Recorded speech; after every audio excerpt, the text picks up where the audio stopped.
Dance teachers, especially ballet, are known for being incredibly tough on students. But why? What is their intention? I'm Candy, presenting this topic with a teacher who can explain why some teachers feel this necessary and why it doesn't work in the long run. Introducing the incredible Anna Morgan. Anna is a dance teacher and creative based between Kent and London. Her choreography has been seen all over the world. Most recently, she has co-choreographed the critically acclaimed Black Beauty for United We Dance International at Sadler's Wells. Anna directs her own teacher training program, Anna Morgan Dance, and has taught for institutions such as the Royal Ballet School, Bird College, and Performers College. She is currently studying for her master's at Rambert School, focusing on the gender gap in ballet leadership. Anna is deeply committed to elevating the culture of dance, both in educational settings and the professional industry.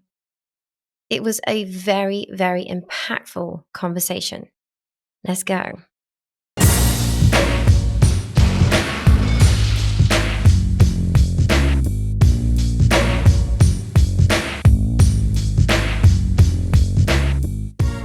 So Anna, can you please tell me about your experience with dance and what made you decide to teach? Okay, so I went into dance like lots of little girls do. I was 2 years old. Mum put me in dance class. Inevitable sort of thing that I obviously had no control over. And then I just continued that throughout my childhood and teenage years and fell in love with it and was, doing it 6-7 days a week, competing, being here, there and everywhere, doing anything I could get my hands on. It was just always part of my childhood. But I don't think I had necessarily the romantic, all I ever want to do is dance thing that you hear from a lot of people. I think that I never really knew what I wanted to do. And it was more that I had so many things I wanted to do as opposed to an absence of knowing what I wanted. There were so many things I was passionate about, dance being one of the main things. And so I kind of fell into it, and I never really had a clear, right, I'm definitely going down this path. I'm definitely going to be in ballet, or I'm going to be in musical theatre. And I just didn't really know. And so I had quite a patchwork beginning of a career. I was doing this, that and the other, and fell into teaching a little bit when I was in between jobs and injuries. And it sort of all evolved from there. So I think it's interesting that this has become what I now believe will be my work for the rest of my life in some way, because I don't think I had that absolute clarity of vision that that's what it would be. But now it's very clear to me. And what's your favourite genre to teach now that you teach? Ballet is my main thing. So I do teach, I do a range of different things. So I teach some kind of contemporary or mixed contemporary ballet, and I dabble in some jazz and musical theatre type dance. But I love teaching ballet, and I like ballet for all different types of training. So, I teach ballet for musical theatre students. I also like teaching ballet for ballet students, so it's, I don't mind kind of the context, but yeah, ballet's the one for me. Yeah, I can't blame you. Ballet always had my heart, I just love it. Oh yeah. I did musical theatre and stuff like that, but it was just like, it's hard. And I think people have this concept that it's very hard, or maybe even the hardest of the dance styles. But for me, I think mentally I find it the simplest because it's coded, it's clear. Everything is born out of a plie or a tendu. There's nothing, you add an arm, you add a head, but everything is constructed from the same kind of minerals. Yeah, so true. And that's, when I watch some of these amazing, commercial choreography and things like that, and each count has so many intricate layers of kind of nuance to the movement. Oh my gosh, how do you learn all of that? It's incredible. Whereas in ballet, obviously it can become very complex, but it's born out of smaller details that you already know. So I like that about it. So how do you handle the pressures and the responsibility over a dancer's future? I definitely feel that responsibility. I don't know that I feel like a pressure as such, because my view is that if you are, as a teacher, if you understand there's a responsibility and you're doing everything that you can inside and outside of the studio to be the best that you can in that moment, then you're doing everything you can for that dancer. And we're only ever in a moment in time. So, I think back to things where I was at 10 years ago, or even last year. I think, oh my God, I didn't even know about X, Y, and Z then. And no doubt in 5 years, I'll look back at where I am now and think, oh, I can't believe that I used to teach and I didn't even know whatever. So we're always evolving. Yeah. And so I kind of think you can only know what you know in the moment. And as long as you're doing everything you can to update your knowledge and progress yourself and look around, and then in the studio, you're treating those dancers as human beings with respect and all those things, then I think you're doing everything you can. No one's perfect. So we're doing what we can with them, I think. Yeah, definitely. And how big are the classes that you teach? It varies. I teach in lots of different contexts. So I do a lot of teacher training, and those classes are very small. And, I really love that because I get kind of in depth. Often they're one-to-ones, which I love because I love to really work and see like the kind of development of that particular teacher. But then I teach classes, that might be my sort of normal teaching would be 20, 25 in a class. And then I do open classes where I may even have more than that. So I personally prefer a smaller class. 15 sort of class is just gorge because you've got the atmosphere, but you have the chance to make a difference to people and they feel seen, and you can do individual corrections and all that kind of thing. But I think we have to be versatile now to the context that that we're in. Yeah, definitely. I mean, I had a little bit of time teaching dance back in my old dance school that I actually went to dance at. Yeah. And the classes, they were about between 15 and 20. And sometimes that would be that extra 5 dancers would just make me feel like, there was just so many students and trying to give them all the same attention, and it's difficult. It's very complex, isn't it, being a teacher? Especially now with what we know about how we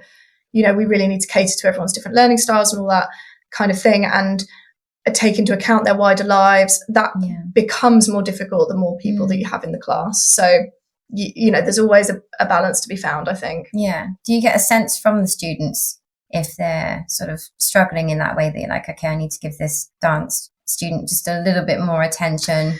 Yeah, I think so. And I think that's always a frustration when you're teaching in bigger settings, because you can't necessarily spend a disproportionate amount of time with any one student. And it's harder in the environment to pull everyone in. Like, if you had a class with 10 students in it and you go, right, let's all have a look at this particular piece of feedback, we can all be involved in that. But when there's another 25 or so, that can be difficult because not everyone's kind of engrossed in the same thing. So there's again a balance to be found, but I do like to be able to stop sometimes and just go, right, let's just focus on this, because everyone can learn from that. And even if it's not relevant for their body, they might be a teacher in the future, or they might be partnering with someone with that body or whatever. And so, it's all relevant in some way. I actually remember that countless times at the Royal Ballet School, they would give a correction to one person, but go into it quite heavily so that everyone could learn something from it, unless they said specifically, candi, not you, or or this is definitely for you. Because sometimes you do get those same dancers that always want the group correction, and you have to actually specify, like, not for you, you're actually already doing this, or you don't need this for your body, but we can still learn about it even if you're not going to apply it yourself. And the different learning styles, that must be really challenging at times, because you've got people that are visual learners, and that is, I'm assuming that would be the easiest one, because you'd be watching, But I remember again dancing, and as a teacher having to sometimes work backwards and picking a bit from the middle and working around. There's so many different things to reach all of those students. You have to just modify things slightly. I think most of we're split between being our visual, auditory, kinesthetic, and there's more, but a lot of our learners are going to be kinesthetic, because by being people that enjoy physical activity, we're often people that are doers. I'm very visual. I can learn something sat down, and I can kind of put it into my body in like almost visualize it in my body. But most people, I have to remind myself that isn't how most people learn. Yeah. Most people need to do. So you can't just show, you can't just tell. And I always say to my trainee teachers, see if you can challenge yourself, whatever it is you're trying to teach, have a think about how you might be able to do it without demonstration or verbal instruction. And you're going to use those two things inevitably a lot in your class, but see if there are other ways that you can do it. And then your classes are going to be more engaging anyway, because you're using. So I don't think I necessarily go, right, here's my, method for visual learners and here's my kinesthetic and Yeah. I think that I am trying to create lessons that are engaging generally, and inherently in those lessons, there'll be things that serve those different learners more. But my overall goal is to try and create lessons and teach my trainee teachers to create lessons that are just engaging and those students are at the centre of, as opposed to just, that banking model where the teacher is the, fountain of all knowledge and we're depositing coins in a bank to tell you this bit of knowledge and you just kind of passively absorb that. Yeah. Trying to move away from that and have them actually come to those conclusions by themselves and work those things out, because as we know, if we work something out for ourselves, we're much more likely to A, understand it, and B, retain it, as opposed to just being told it, which traditionally has been the pedagogy that we've used, particularly in ballet. So we're trying to kind of move on from that a little bit. Yeah, and also everyone's going to have their different styles of teaching. So it's nice to sort of nurture that in each individual, isn't it? Definitely. That'd be really lovely. Yeah. What about I don't like saying the word underdogs, but, the students specifically that don't feel as confident as the positive ones? Because I remember, I'd be stood at the front. I think I was partly made to, partly there because it's what I knew and I enjoyed it. But I remember a few students who were just, if not more talented than I was, but they lacked that confidence that I had. So how do you handle those students? Yeah, I think it's, in an ideal world, it is about getting to know our students. And I would love the idea of this holistic approach where we can really understand what's driving our students, because sometimes they are confident and they might be confident in certain settings, but their particular learning style is that hanging at the back and learning it in a less outwardly appearing confident way might be the thing that is most helpful to them. And I think I'm learning that more and more now, that I think in our generation, we had to almost put on an appearance of learning. Like I remember constantly being told, like, you're all right, what's wrong with you? Because my like concentration phase was very intense. I'm just learning it. And now I think that we don't need, the students in class are not there for our benefit as teachers. They're not there to serve our egos, that they're all nodding and smiling at us and making us feel like we're this important being.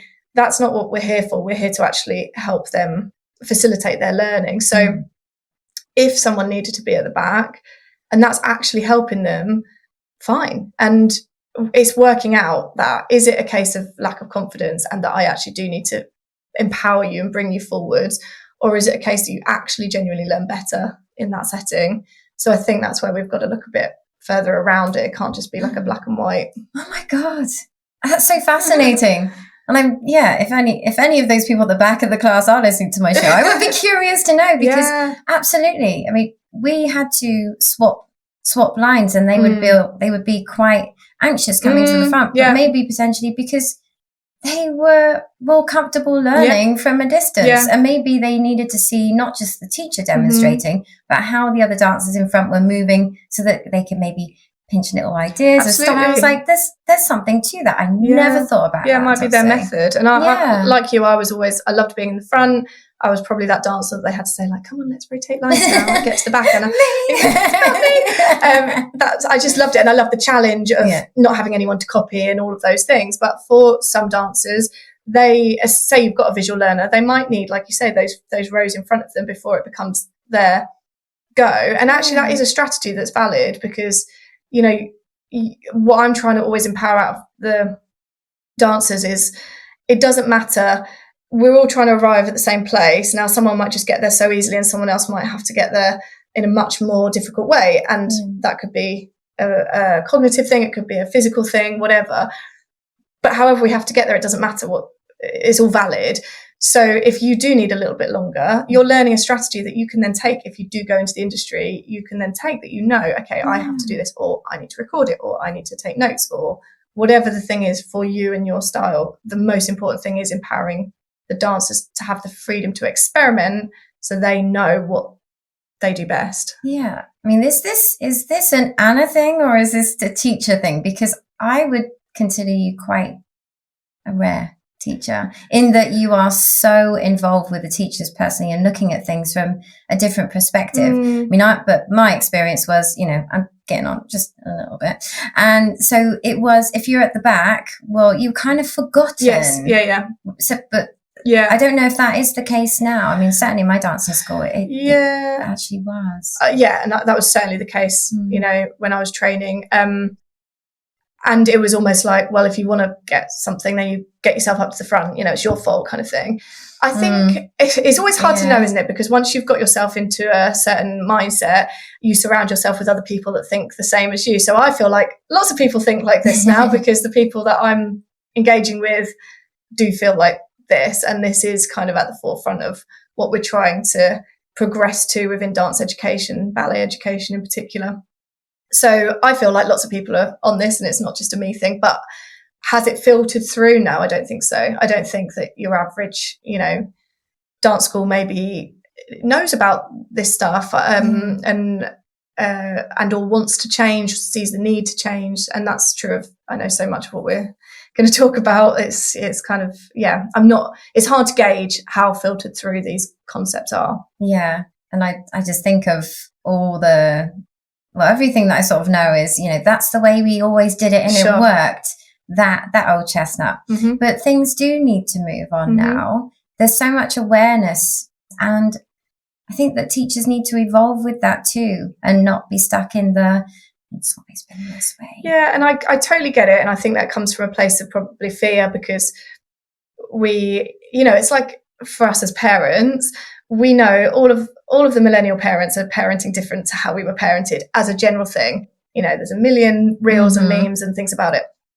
It's not necessarily, for most people, they probably had a great childhood. Their parents were great parents.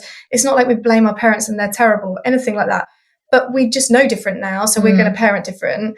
And it's up to us to break certain cycles and to do certain things better because we know better. And it's the same with teaching. It's not to say, I think of some of my dearest teachers that taught me the most, but then I can also recognize that some of the things they were doing were quite toxic. But then I can also think that in that moment, that's what they knew, and they really thought it was the best thing for me, for everyone around them. And so it's not about assigning blame. It's just that was a snapshot in time.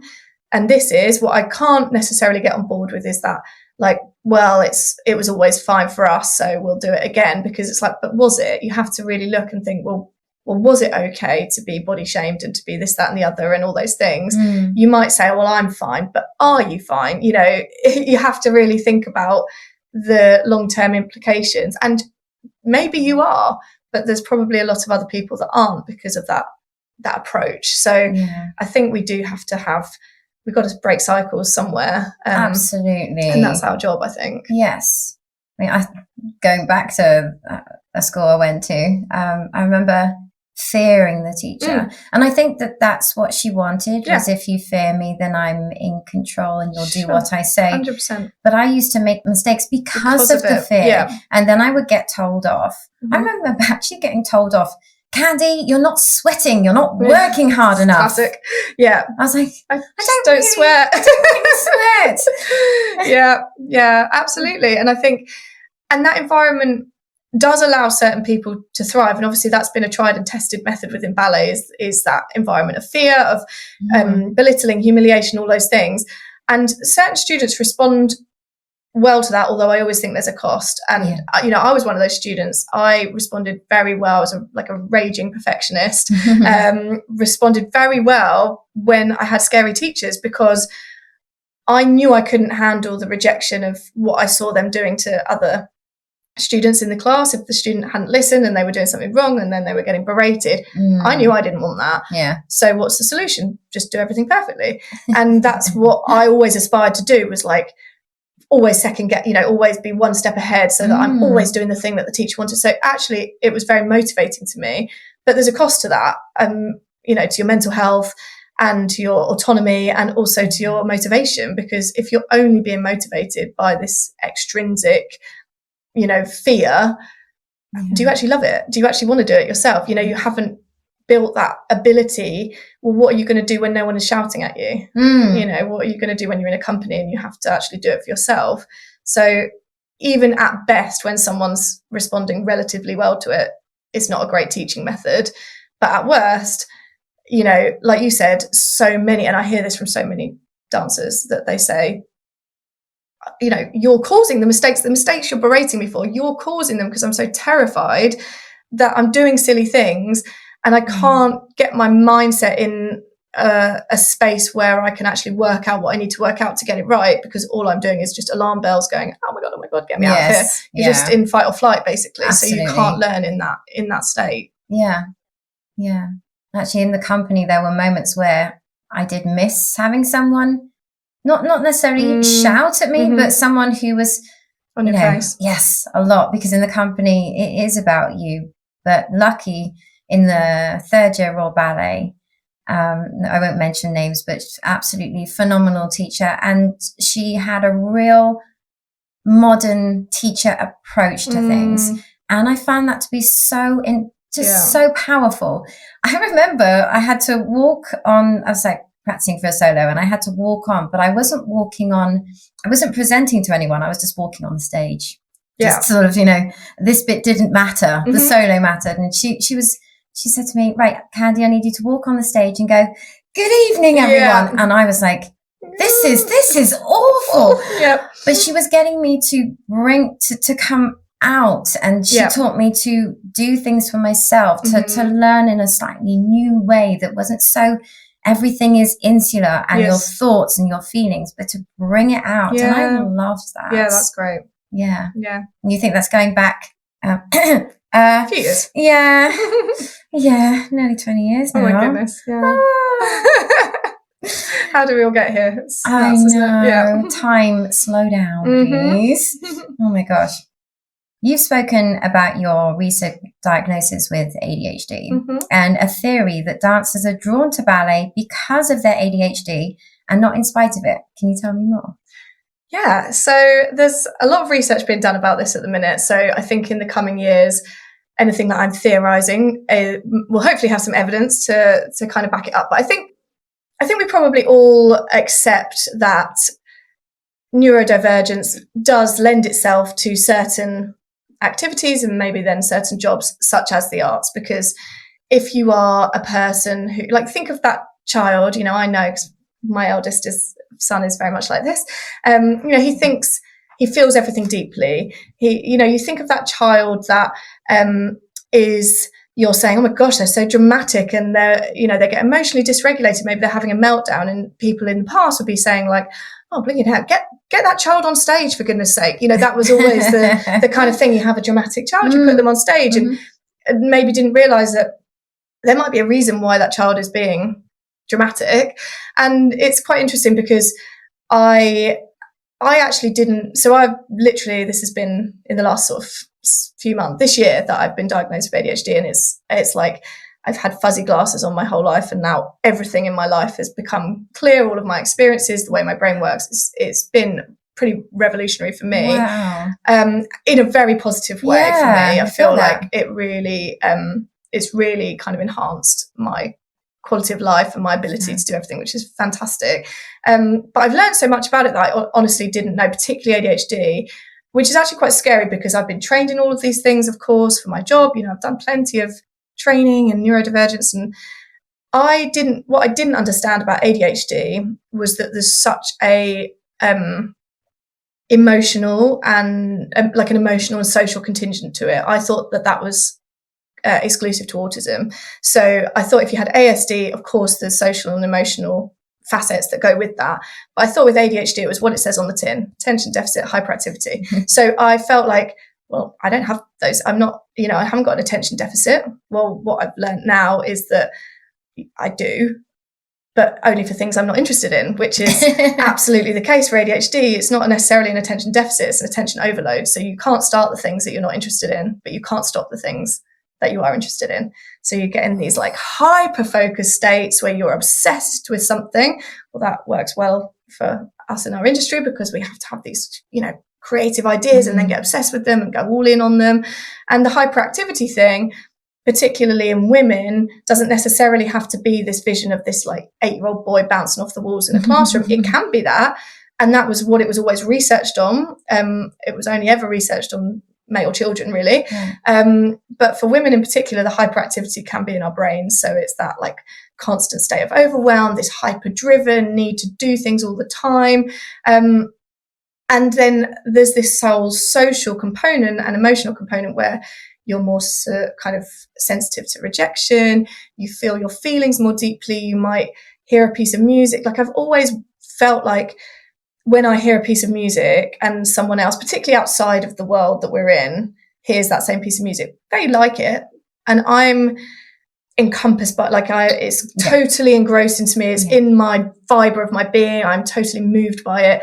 And I know when you're hearing something that's technical and I'm hearing something that's kind of art, I just feel like it's different. And I always thought that was just because they're not in the industry, and so of course I love music because that's my thing. But now I think, well, no, we do. Neurodivergent people tend to feel things more deeply, and the world is overall more impact, that whole sensitivity of noise and sound and all of those and smell and all those things. It's because we're feeling the world in a much more intense way. Hence why we also then find it difficult to regulate and all those things, because you've got all this all the time.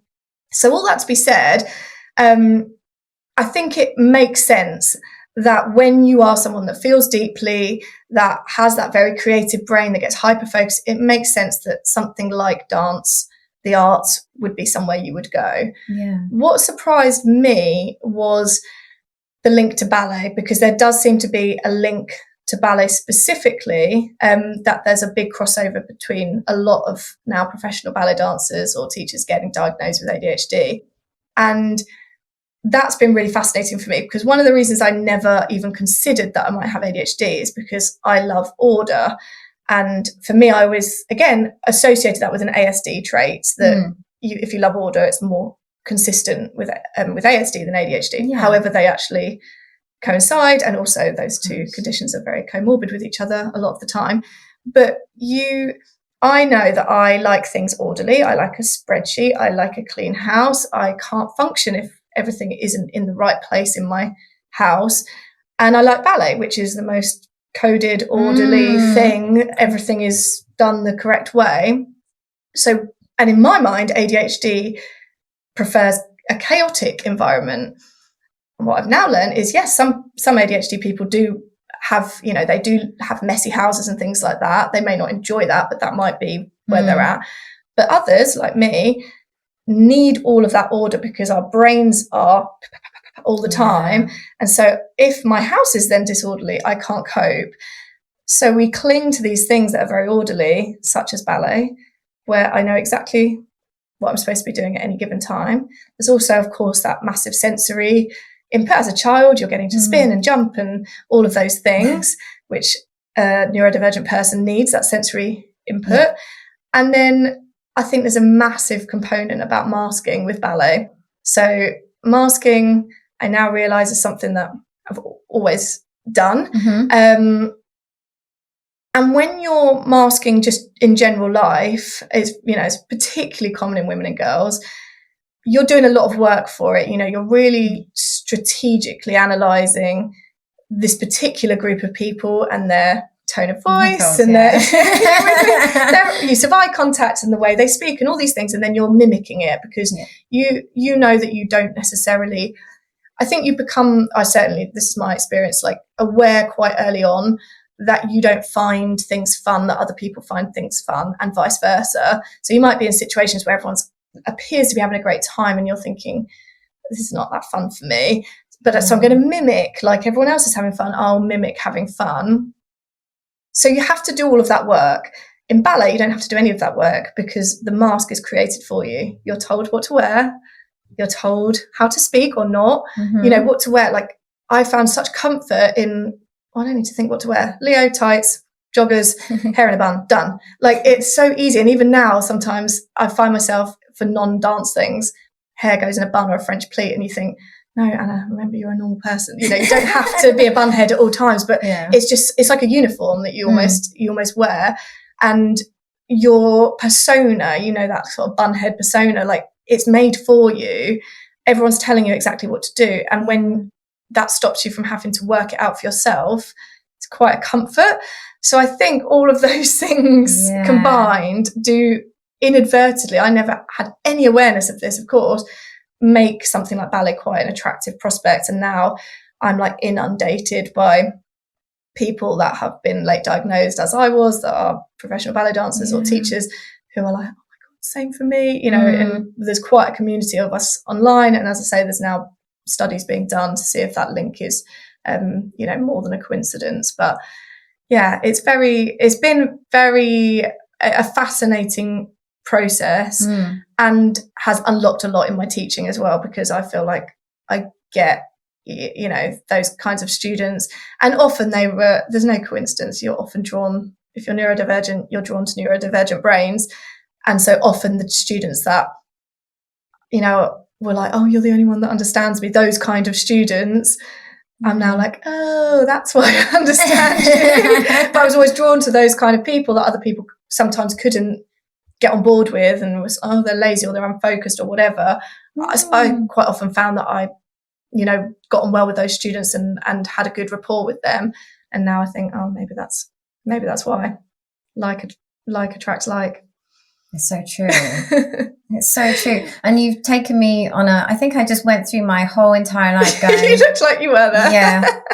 Yeah. That relates. Yeah. Oh my goodness.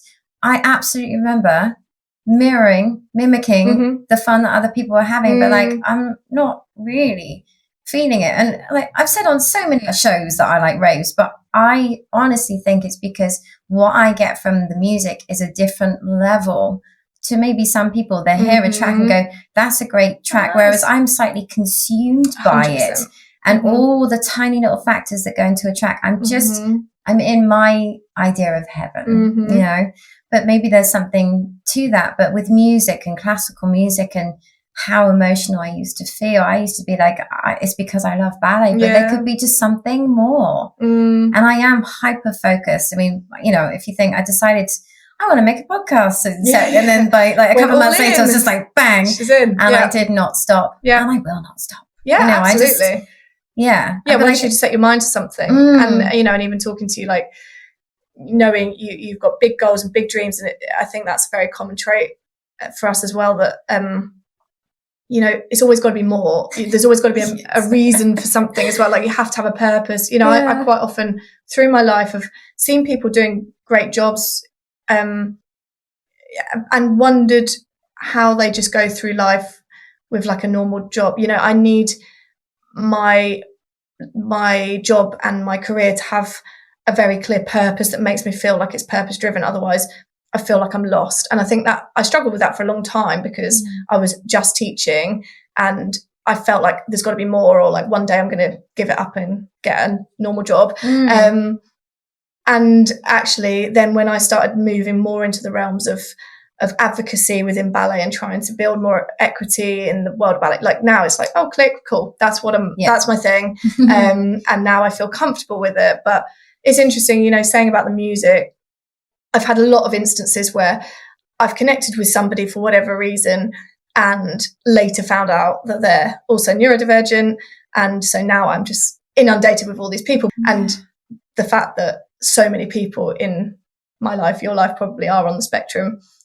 And that makes some people be like, oh, you know, everyone's got something these days. Everyone's being diagnosed as autistic, all of that. It's like, well, no, in our profession, there is going to be a disproportionately high number of people that are on the spectrum somewhere, because that's why they come into this kind of world. So, yeah.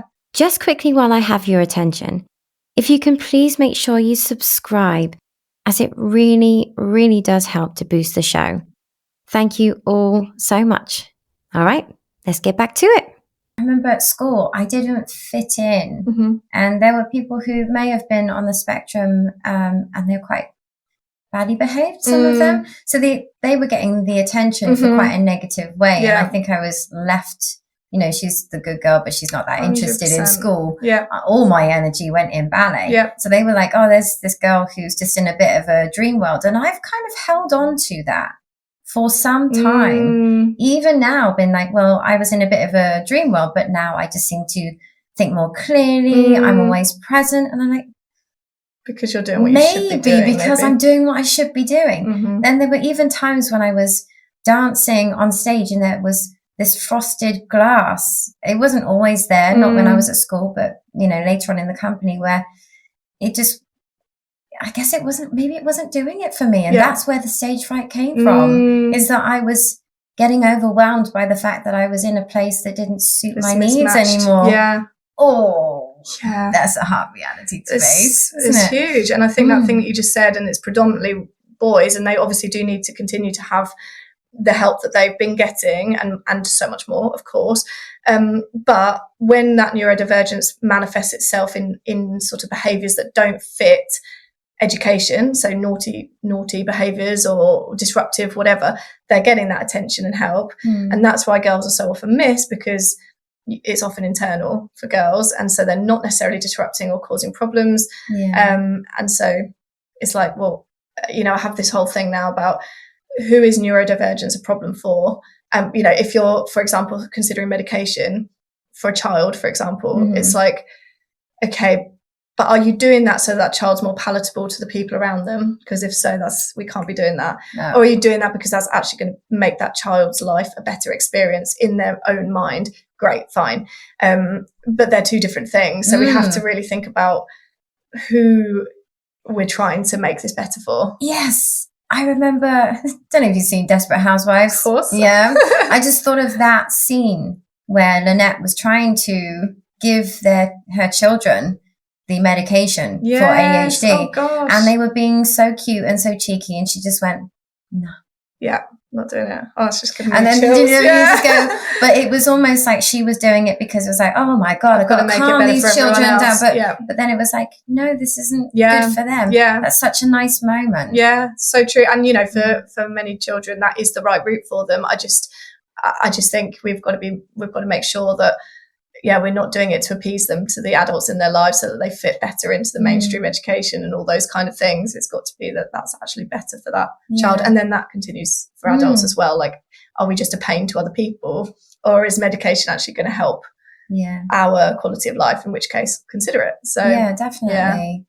And there's just been so many of those comments where people say, oh, everybody's got something some days. I remember back in my day when we just used to suck it up and get on with it. Yeah, and look how you all are. Like, I know. And look how, when people say that, especially like probably our parents' kind of generation, you think, well, yeah, that's why all the millennials are in therapy, because you did all do that. So like, it's not like, oh, you were all fine. We weren't fine with that. That wasn't it. And no one was being diagnosed then, because unless you were presenting with some level of learning disability or unable to be in education or whatever, you weren't considered to be neurodivergent.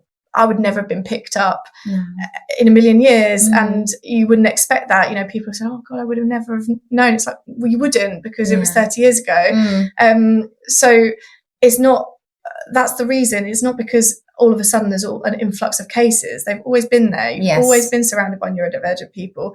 You just didn't know it, because we have so much more understanding now of the criteria and what it actually means. Yeah. And my understanding today versus 6 months ago is so different, to the point where it's quite scary, that you think, no wonder people come with that kind of mindset of like, oh God, everyone's got it now, because I didn't have that mindset at all, but I did not understand it the way I do now. So the general, like, the branding of ADHD is not good at the minute. No, it's not good. It needs like a PR reel. It really does. Hopefully we can do this now.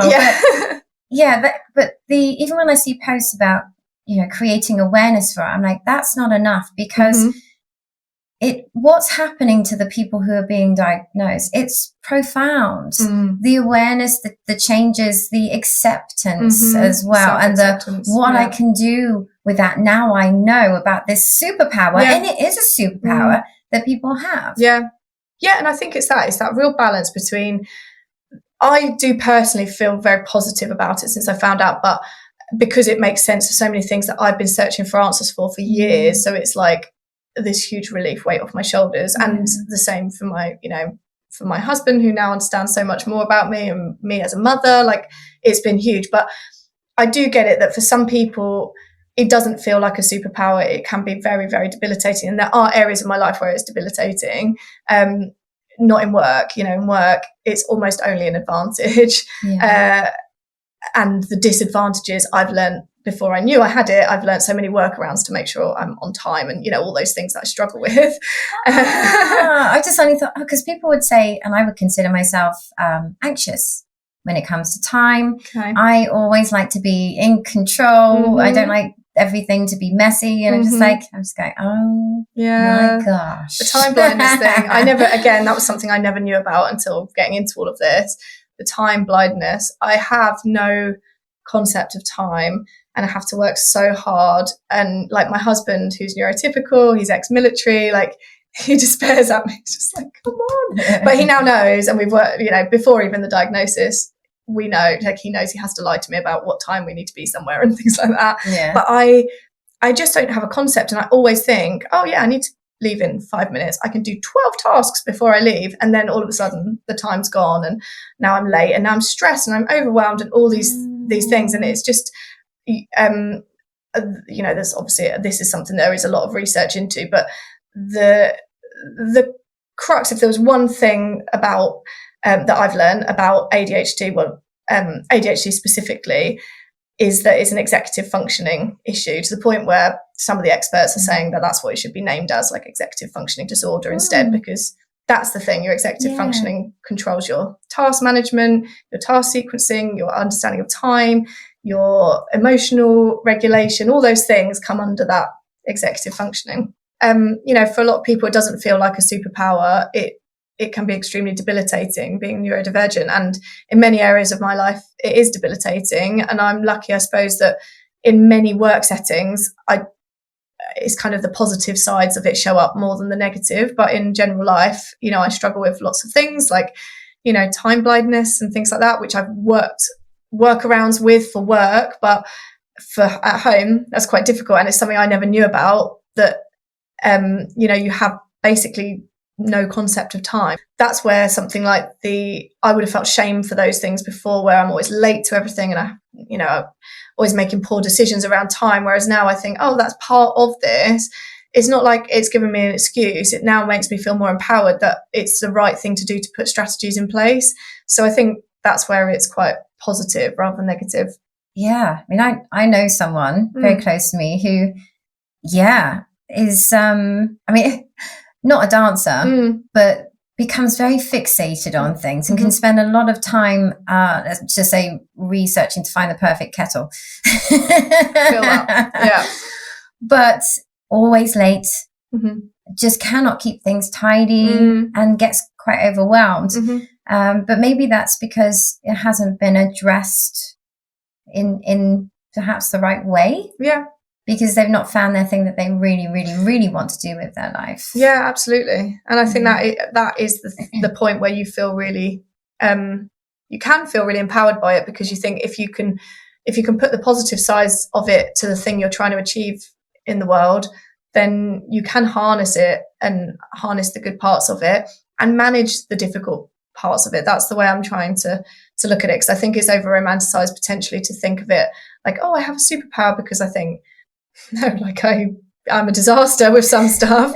And it really shows up in parenting and all those things. It's very difficult. It's really hard to parent children when you're neurodivergent. But now I know certain things, I can put strategies in place, and it just, for me, it makes everything clearer. Obviously everyone's different, but having a diagnosis for me has been life-changing in a really positive way.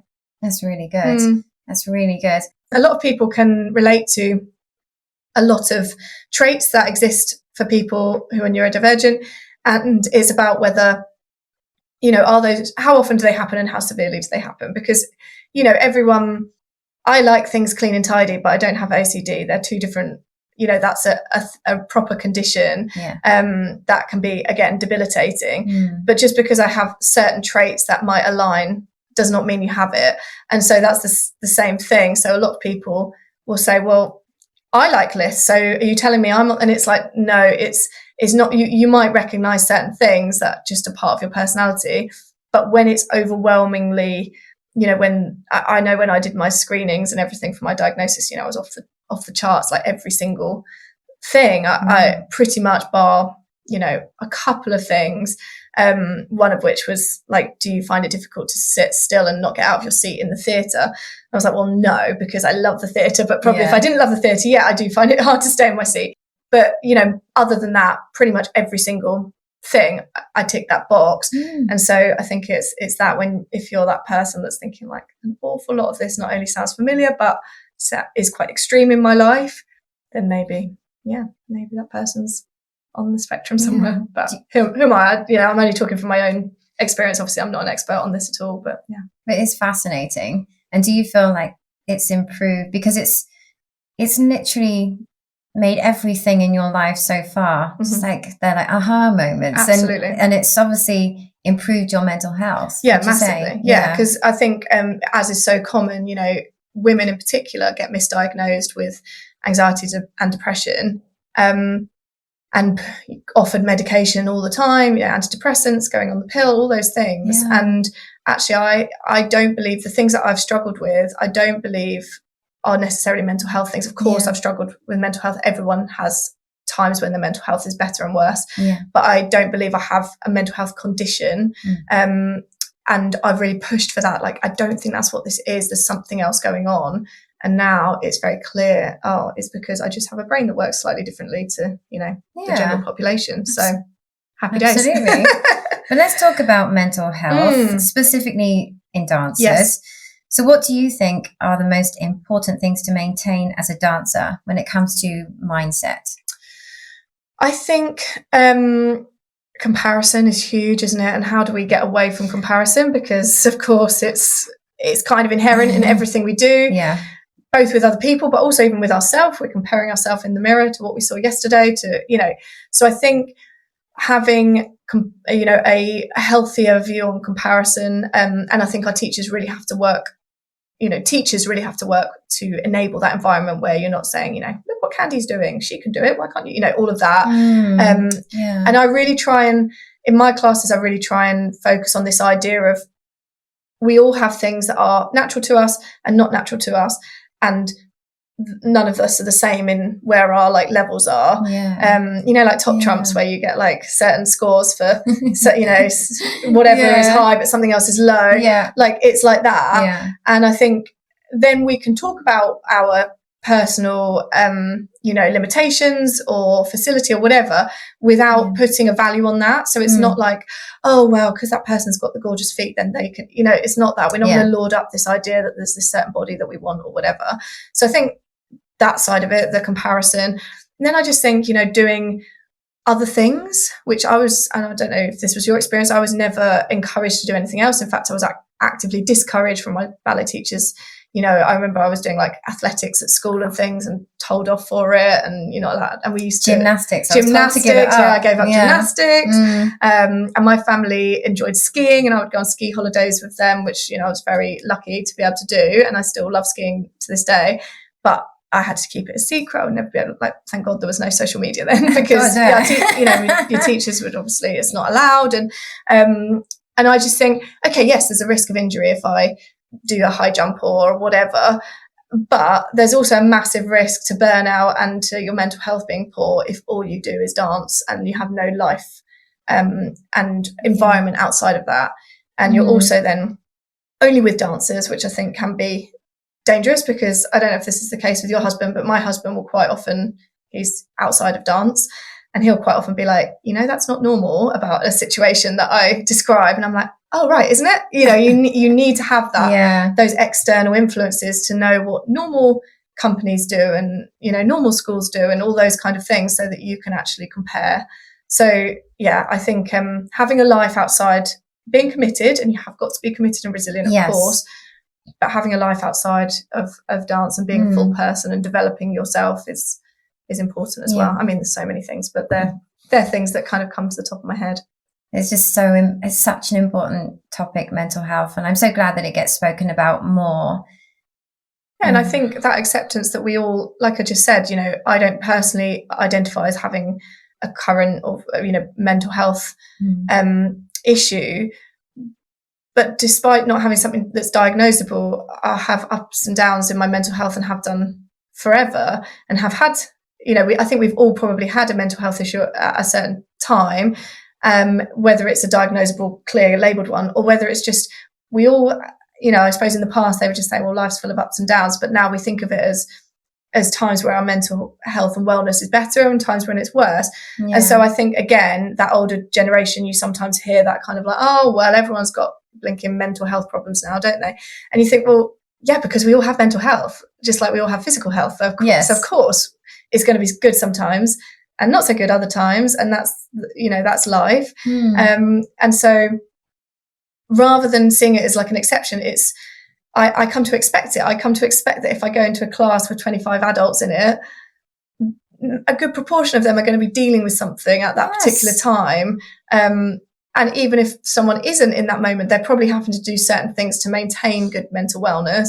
So we're all aware of it all of the time. So I just think it's first and foremost, and it's absolutely in line as all of these things are as important as each other. You can't be physically fit without being mentally fit and all of those things. So. Absolutely. As we spoke about before the podcast,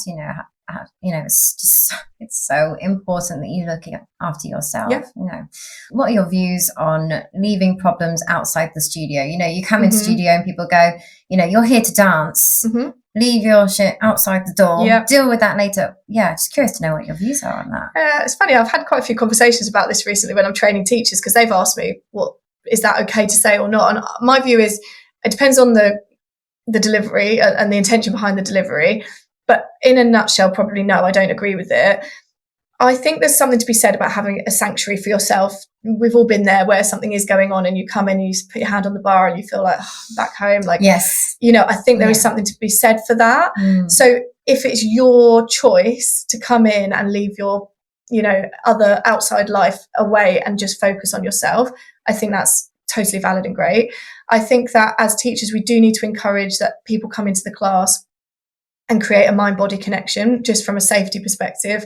If we are absent-minded, we're going to be more likely to be injured. We're not going to get the best results if we don't connect the two. So I think those two things stand. But again, a bit like we were saying earlier with, you know, the neurodivergence, it's who is it for? Because I think a lot of the time when teachers have said that, it's because they can't be bothered with the drama. Like, I don't want to hear your drama. Leave it at the door. Come in and deliver. Seems more like that. I think it's that. And I think if you're saying it like that, then it's no. Like, I care about your wider life. I want you to feel well. And if you don't feel like you can be in class today, then maybe it's not right to be here. Or if you feel like you can be in class, but you can participate in only a certain way, then we'll discuss that, and then that's how you would do it. And maybe you say to me, and I have students say this all the time, I want to be here, I don't feel like I can accept feedback today. Fine. And, you know, obviously, if that was something that was happening all the time, we'd have a discussion about, well, where are we going with that? But, you know, I'd rather they were there and that there was a continuity and that they're hearing what we're learning and everything. So, yeah, I think in general, I'm not on board with leave your problems at the door. But I think there's another way we can frame it, which is like, let's all be here and use this space and find a positive space and safe space, all of that kind of thing. Yeah, definitely. It did feel like, you know, you're here to dance. Yeah. So you dance. Yeah. Don't think. Just dance. Yeah, exactly. Think about dance. Nothing else. But yeah, it does filter in, and it did filter in. And quite interesting, you said about injury. I started to get more injured when my mental health was suffering. And I never really linked the two. But of course, I wasn't concentrating as well. Yeah. There's a lot. It's huge, It's huge. It's all huge. It's all huge. Big topics. I mean, do you love being a teacher? I love it, yeah. And I love, you know, I'm obsessed with it. It's my hyper focus, I guess. I love learning everything that I can. I'm such a geek for new information and how we can make changes. And hopefully I'll always feel like this, but I don't feel threatened by change. I feel excited by change. And that, again, maybe it's an ADHD thing that I want to be constantly changing. But like, I love when a new theory comes in that actually debunks everything that I've been doing for 10 years. That doesn't feel threatening personally to me. I feel like, oh, exciting. Yeah. I can upload. And there's so many things that, you know, I was doing or saying 10 years ago, which I now know that's not the current science or that's not whatever. And I'm totally happy to have my mind changed and persuaded in a different direction. So I love that, like, ever evolving side of teaching. I totally agree. And now that I'm studying, obviously, you know, to be a counsellor, there's a lot of ways that I used to think that I've now let go of, and holding on to grudges and anger towards people and the whole acceptance. I'm just like, I'm just loving every tiny little bit of this. It's just groundbreaking. So much freedom in that. Oh, I know. Well, knowing thyself. Yeah, absolutely. Yeah, definitely. Do you have any pet peeves when it comes to teaching? Not so much in teaching. I suppose, like, my pet peeve in my general world, if what I do is more when I'm judging things and seeing what's out there. Okay. And I do find it quite hard to watch some of the teaching that does go on. You know, and I respect that everyone's where they are in their journey and you only know what you know. But there is more and more stuff that I just see that I think, well, that's not safe. You shouldn't be doing that with that child. You know, why do they need to be doing 20,000 fouette turns when they're 5 years old? Like, they don't need to do it. Sexualized choreography, sexualized lyrics, sexualized costumes. And let's be honest, 90% of who we see on stage are little girls. Yes. So it's like, this is cultural. Like, this is bigger than this particular competition in this place. You know, this is a part of girls learning what they are in culture, and you're putting them in these, like, little bikini. You wouldn't walk your daughter down the street in a little tiny bikini. No. And so I find it really bizarre sometimes. And, you know, the nature of the choreography, and it's not necessary, because I know some fantastic street and commercial teachers who teach from, you know, 5-year-olds, and there's not a shred of it looking sexualized, but they can still teach that style. And so when I see it at competitions and things, and it's, you know, it's so inappropriate, that does great on me. And I think, and you know, and just poor teaching in general, because I think that when something's not safe, for example, I just think there's so much out there. There's so much knowledge now. And I try and be compassionate to everybody and not sort of judge anyone's, you know, intentions for what they're doing. But I know I have all sorts of people come to me for teacher training. Some are unbelievably talented and some are not so able. But everyone, even the less able or the less experienced people, if they put their mind to it, they can become fantastic teachers. They learn what they need to learn and they can be brilliant, even if they weren't an amazing dancer themselves. In fact, often that makes a better teacher. Yeah, I've heard this. So I think there's kind of no excuse really to just be putting things out there that are not safe and not appropriate, because there's so much knowledge and so many courses and so much out there where you could learn better. So it frustrates me a little bit, and especially the whole social media. You know, I'm well on board with social media, but it is a bit upsetting sometimes seeing all of this stuff done for likes, and actually you think, but what about that child? Where is that child going? Is that safe? What's their body going to be? You're stretching them, and, you know, all of that. Yeah, I find that a little bit of a pet peeve. Yeah, totally. And I do, when I'm watching things, I'm like, oh God, I was definitely not moving that way when I was 7, 8, 9. It was just so much innocence, and I would be so concerned. You know, I mean, my daughter's only 4, but she used to go to dancing, and then she's like, oh, Mummy, look what I've been doing at dancing. And then she's doing this slightly sexualized routine. I'd be going, oh my God, get her out of there. Yeah. Because I just want to hold on to that. You've got your whole life to be like that. Keep your childhood protected. Exactly. And, you know, they're in such vulnerable positions, and our industry is so unregulated. Anybody could be working with your kids. And that, I don't say that to scaremonger, but no one's checking. And I just think, why we don't need to be putting these young girls in particular, although it's boys as well, into these vulnerable positions when there's no need. Like, they've got so long, as you say, to do it all. And there's so much lovely foundational work that they could be doing. Yes. And even if we're not talking about it in terms of being sexually inappropriate, just the movement quality, you know, they don't need to be dancing like little adults and doing those movements that would be a principal in a ballet company would be doing when they're 7. It's just their body is not ready for it. And you're missing out this big chunk of of training that will show. You'll get, you Yeah, you don't need to rush it. Exactly, because if they're already doing solos, I mean, I've seen it. You've got 8-year-olds doing these incredible solos, and they are incredible, but they're focusing more on how high the leg is to the in-between steps and also the quality of the position they actually get to. And I'm like, and also, how long is their career going to be if they're already doing that at 7? Because it does take a toll on your body doing movements like that. Exactly. And being overstretched and all these things and what they're doing for their joints. And even if all of that happens and it's all fine physically, what about mentally? When they've been doing all of that and they reach 18 and they've been doing all of that since they were however old, they're burnt out potentially. You know, what more is there for them? And I'm sure you've seen it. I've seen it so many times where you get these, you know, really talented, exceptional children that then become teenagers and they're done with it because they didn't have a balance before that. And we need to try and encourage. It's great when you get these kids that are super passionate and they just want more. Yes, of course, as teachers, we want to take that on and it's amazing. Yeah. But we do have to be mindful of their wider lives and make sure that there's a balance so that they can actually continue it, professionally or otherwise, as they get older. It's something I didn't even think about either. But it's so true because you are spent. Yeah. By the time, if they were to be successful and go into a company, it'd be like, well, I've done it already. They'd just be like, I haven't got anything else. Nothing left. Just want to be a normal person now. And I think that's a big thing. So basically, teachers just keep that innocence, that balance, about technique. It needs to be very much about the technical placing of a child when they're that young to prevent the injuries. Exactly. And their creativity, I was going to say, because I think in private dance, we don't, in the private dance sector, we don't nurture that very much. It's all about, follow a syllabus and learn how to do this technically. But like, that's what we should be nurturing, is these little creative souls and building all their skills that for the vast majority who don't go into dance, we've actually nurtured them to have all these transferable skills that they'll take onto everything else that they do. So, getting them to be working in teams and presenting ideas to each other and negotiating ideas and all of that kind of thing. Like, that's what we can spend our time doing, not 20,000 fouette turns into a tilt and a back handspring and whatever else. Gymnastic and dance combined. Yeah. Oh, gosh. So you were talking to me a little while ago about gender equality in leadership roles. I would love you to go into that a little bit. Oh gosh, how long have you got?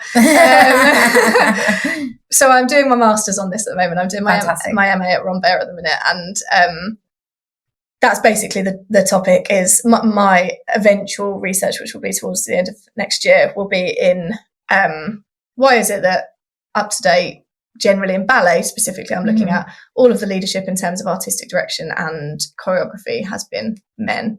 And that sort of peaked, there was an interest for me from that. I think it was around 2016. I went to see EMB and Tamara Rojo had commissioned this triple bill called She Said. And she was right at the end of her performing career at that point. And she like played the lead role in one of the acts. And her introduction was, since I was 16, when I first started dancing professionally, I've not once danced a piece choreographed by a woman. I was like, how is that possible? I'd never even clocked it. I'd never clocked it. Every single bit of choreography that I've ever done, unless it was made up by one of my dance teachers, was choreographed by a man. It just had never clocked at all. So that kind of piqued an interest, and that interest has grown and grown and grown. And when I wanted to decide what to do for my master's, I'm interested in lots of areas of inequity within ballet, but that seemed to be a good one. And then leading into that, at the moment, I'm looking into whether ballet needs to be trained in a gendered way at all, because a lot of places are now ditching the idea of, boys do these steps and girls do these steps, so that we can be more inclusive for not having to go in that binary. So I'm looking at that as well.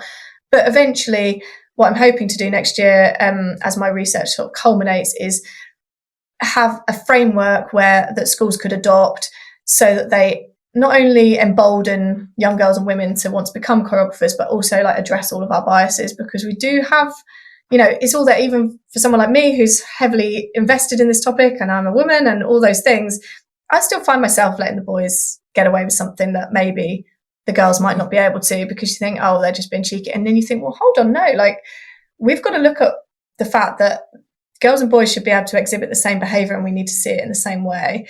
And there's some really interesting research, some specific to our industry, whereby, for example, if the teacher sets a double pirouette and they state that it's a double pirouette, and there's a boy and a girl in the class who both attempt it as a triple instead, and the difference in how we see that the boy, we're like, oh wow, they're experimental, they're bold, they're taking risks.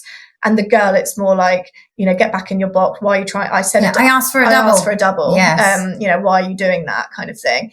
And it kind of speaks to this whole concept that girls are so replaceable, both in, recreational, all the way into the professional ballet companies. You always have a feeling as a girl or a woman that there's plenty of people waiting to take your place. Yeah. And that doesn't happen for the boys. And it's not to say that boys have an easy ride. Of course, generally, outside of the studio, they're often being persecuted for their participation. They're often being bullied. And I think we have that so much in our mind that we need to make it so wonderful for them when they're in the studio, because we know what they're sacrificing to be here. Yeah. And that leads back to the fact that we see activities as being we have this very binary way of seeing things in our culture, that these activities are for boys. What do young girls do? What do little girls do? They go to ballet class. Little boys go to rugby or football or whatever. Yeah. It's rare, it's 20-1 girls to boys in ballet classes. So we generally don't put boys into our ballet classes because it's seen as this feminized activity. And so when he does usually a bit later than the girls, eventually come into ballet class, we're trying to make up for the fact that he's having a terrible time outside, most likely. B, we want to hold on to you because you're our only boy, and we want to have some partners, and you're going to be centre front for everything. Doesn't matter your talent level necessarily, because you're different, so you're going to be centre front. So he's being treated in the studio very favourably, generally, and of course I'm talking generally from the research that I'm looking at. And then that goes into vocational schools. They're scholarshiped more because, of course, there's less boys, and we need to have the ratios the same. So the amount of boys going for those scholarships are more. They're funded more as choreographers. And then when they're in these places, it was really interesting. One of the books that I recommend is called Turning Point by Chloe Angel. And she it's an amazing book that looks at all these issues in ballet. And she looked at the Royal Ballet School's marketing at that particular time. And the homepage of the website, the girls are all at the bar, in bra bar, like ding, ding, ding, ding, ding, ding, ding, all exactly the same. And the imagery for the boys, they were playing in the woods. And she kind of theorized that, the messaging is that, girls, you're replaceable. Your whole job is to conform and be the same as everybody else. And boys be free. Boys be free and, find your agency and your autonomy, and you're going to have fun here still, and all of those things. And so, the girls learn, and they go into the corps de ballet, of course, and their whole job is to be the same as everybody else and be, there's a quote, I'm probably going to butcher it, but something like, it's very hard to build leadership and autonomy when you're trying the hardest to be the same third swan on the left, all of that kind of thing. Whereas the men generally have roles that are more individualized. And all of that comes together to mean that these boys and then these men have been empowered the whole time. And then they see themselves in leadership roles, and it's just a more natural route for them, and the women tend not to. And it's not just our industry. So when you look at the wider, if you think of the likes of Jordan Peterson loves to say things about how, the gender pay gap's all a load of rubbish because I don't see women going into trying to be bricklayers. And that's, one of his arguments. And it's like, well, first of all, we're not trying, as women, we're not arguing over who can do other low paid jobs, because women are already doing plenty of low paid jobs in care and other settings. But also, it's not comparable. Women going into a male-dominated field, whether that's in a lower-paying job or whether that's in STEM or, whatever it happens to be, is not comparable with a man coming into a female-dominated job. So there's studies about other female-dominated industries like kindergarten teaching, I think it was, nursing, care work, and I think librarianship. And they find that because these are what we think of as being feminized industries, everyone's uncomfortable that a man will come in because we don't want to emasculate him. So what they do is he gets disproportionately promoted so that it's okay that he's a nurse because he's in charge of all the girls. That's fine.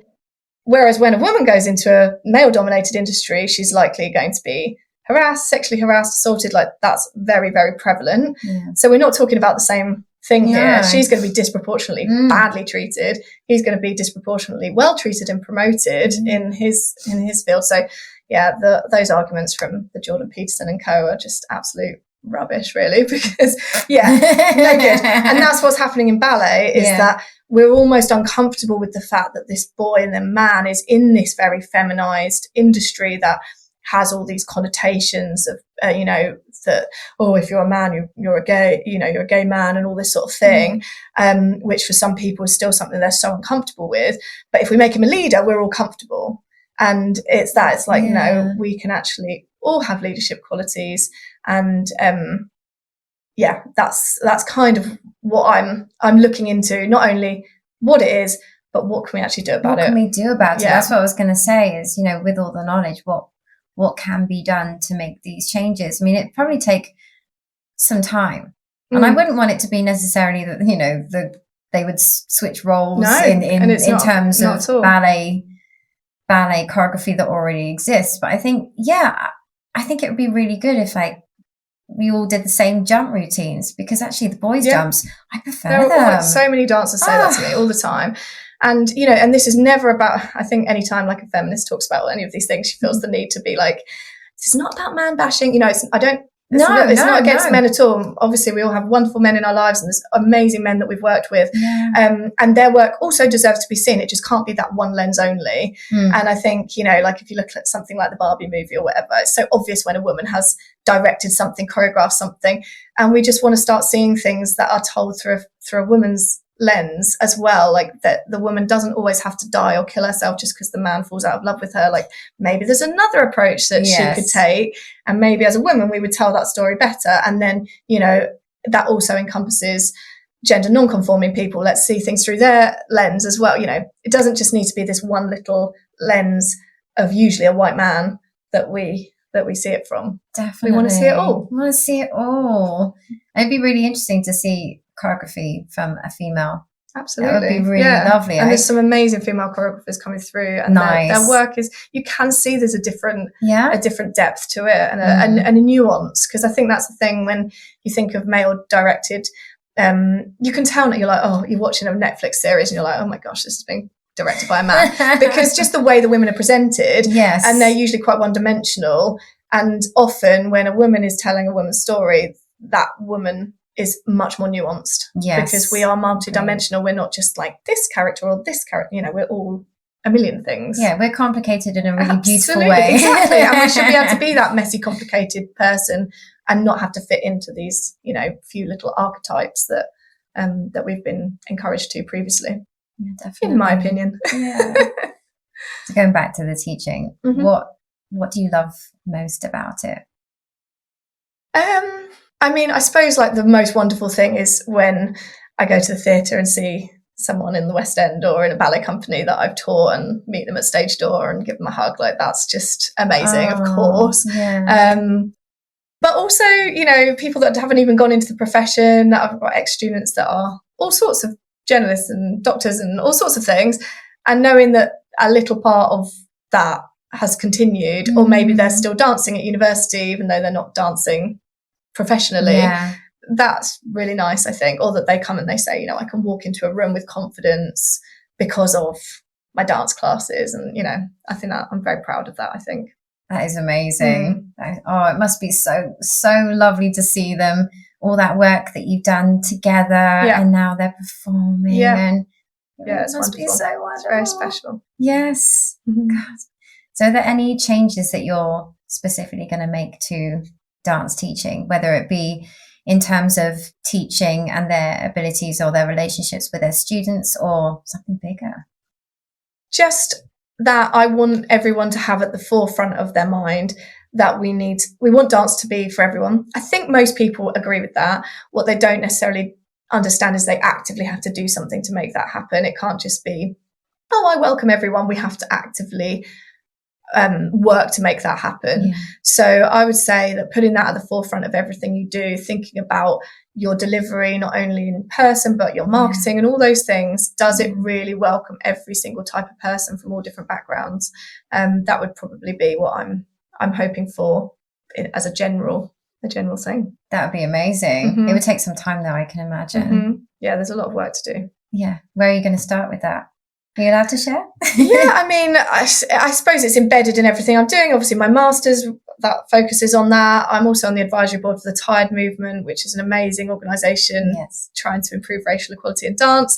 And they're just doing brilliant work in that arena. So I think, there's plenty of people doing fantastic things, and we just need to champion them and support them and amplify all those voices. Definitely. Anna, you've been incredible. I have loved every really second. That. It's felt like part therapy, just so much information, and you've just been a wonderful, wonderful guest, and incredible information for the people out there and teachers and students. And amazing. Yeah, thank just you wonderful. So much. Well, thank you for having me. I've loved that. You're welcome. Thank you. I loved Anna's approach to teaching and life in general. And it was comforting to know that there are fantastic teachers who follow this supportive approach, and I look forward to a shift in the industry. Anna is proof that you can bring out the very best in dancers without fear, don't you think?